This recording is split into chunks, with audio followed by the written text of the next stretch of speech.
Director general of civil एव्हिएशनच्या under ही सगळी विमानांचं काम असतं. पायलट्स, मेंटेनन्स, वैधता, अवैधता अशा अनेक गोष्टी असतात. त्याच्यावरती DGCAचं नियंत्रण असतं.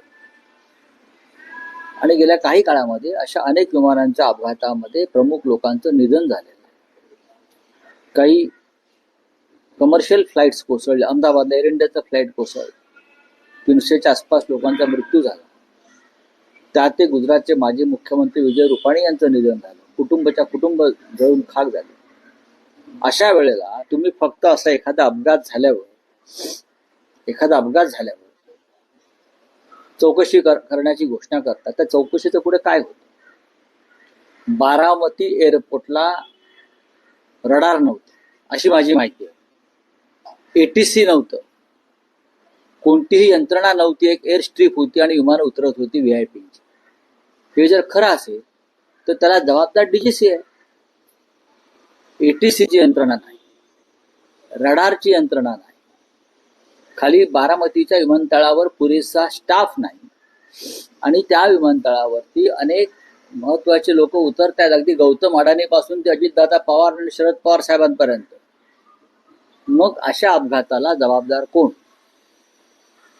मग अशा अपघातांची सगळ्यात चौकशी होणं गरजेचं आहे ना.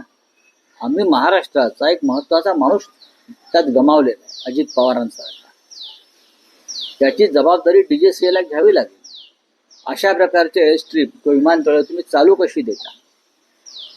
वैमानिक आकाशामध्ये घिरट्या मारत होता विमान घेऊन आणि त्याला उतरण्याची संधी मिळत नव्हती आणि तरी त्याने विमान लँड केलं. त्याला कोणी संदेश दिलाय का लँड करा म्हणून?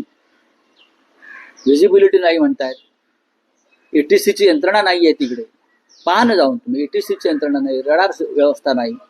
ज्या ज्या गोष्टी विमान संचलनासाठी आवश्यक असतात त्या बारामती विमानतळावर नसतील किंवा महाराष्ट्रामध्ये देशामध्ये अन्य विमानतळावर नसतील तर DGCA काय करताय?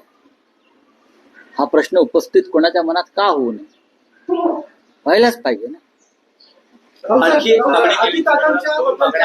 अनेक नेत्यांनी मांडल्या. त्यातली एक महत्वाची आठवण पुण्यातील स्थानिक नेते अंकुश ठाकरे यांनी व्यक्त केली. त्यांनी सांगितलं की त्यांना अजितदादांनी सांगितलं होतं की आपण शरद पवारांच्या जवळच्या, आपण श्रीनिवास पाटील, विठ्ठल अशी व्यक्ती, तर तुम्ही शरद पवार साहेबांना सांगा की दोन्ही राष्ट्रवादींचं एकत्रीकरण व्हायला पाहिजे. अजितदादांची इच्छा होती. या विषयावर त्याला प्रतिसाद. मी मगाशी म्हणालो की या विषयावरती आता चर्चा करणे योग्य नाही. आत्ता याला काही काळ जावं लागेल. या अनेक